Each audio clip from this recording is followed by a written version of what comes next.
جرمنی سے ایک بڑی اہم خبر اس وقت میرے سامنے موجود ہے۔ جرمنی کی تیسری بڑی سیاسی پارٹی AfD کے ایگزیکٹو باڈی کے اہم رکن آرتھر واگنر نے اسلام قبول کر لیا ہے، اور یہ وہ شخص ہیں جو اسلام کے پہلے بہت مخالف تھے، بڑی شدت سے مخالفت کرتے تھے، اور اس AfD پارٹی کا ناظرین منشور یہ ہے کہ یہ اسلام کے بھی شدید مخالف ہے اور ہجرت کر کے جرمنی آنے والوں کے بھی شدید مخالف ہے۔ یہ ان دونوں کو برداشت نہیں کرتی، لیکن وہاں پر جو ہے آرتھر واگنر جو اسلام کے مخالف تھے، انہوں نے اسلام قبول کیا ہے۔ اسلام کا یہ ناظرین بڑا امتیاز ہے، اپنے شدید ترین مخالف کو بڑی جلدی جو ہے متاثر کرتا ہے۔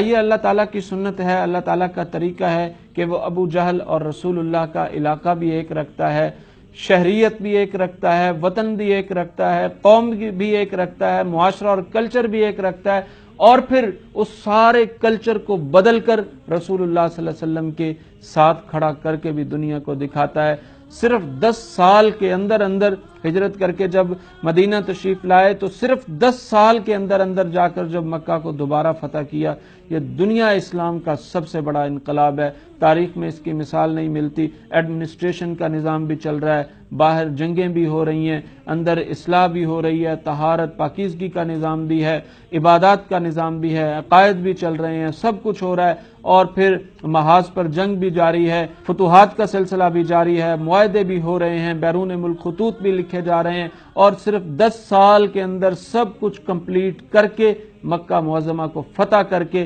امام کائنات صلی اللہ علیہ وسلم اپنی اونٹنی پر بیٹھ کر ارشاد فرماتے ہیں لا تثریب علیکم اليوم۔ آج مائیکل ہارٹ کتاب لکھتا ہے، وہ عیسائی ہے لیکن پہلے نمبر پر رسول اللہ صلی اللہ علیہ وسلم کو لکھتا ہے۔ ول درانٹ بات کرتا ہے، وہ پہلا نمبر رسول اللہ صلی اللہ علیہ وسلم کو دیتا ہے۔ مہاتما گاندھی بات کرتا ہے، وہ رسالت مآب صلی اللہ علیہ وسلم کی عزت و آبرو اور ناموس اور رسالت اور آپ کی جو ایڈمنسٹریشن ہے اس کا معترف نظر آتا ہے۔ M.N. رائے دنیا کا چوٹی کا انقلابی اور کمیونسٹ ہے، وہ رسول اللہ صلی اللہ علیہ وسلم کی تعلیمات اور آپ کے انقلاب کا معترف ہے۔ دنیا کا کسی بھی منصف مزاج مصنف کو اٹھا کر دیکھ لیجئے، وہ امام کائنات صلی اللہ علیہ وسلم اور اسلام کی اخلاقی پہلوؤں کو اس طرح سے نمایاں اور اجاگر کرتا ہے کہ آپ ششدر اور حیران رہ جاتے ہیں۔ اور 9/11 کے بعد جس تیزی سے لوگ اسلام کی طرف آپ نے دبانے کی کوشش کی، اللہ نے راستے کھول دیے۔ لوگ جس تیزی سے اسلام کی طرف آ رہے ہیں، قبول کر رہے ہیں، قرآن پاک پڑھ رہے ہیں، تفاسیر پڑھ رہے ہیں، احادیث پڑھ رہے ہیں،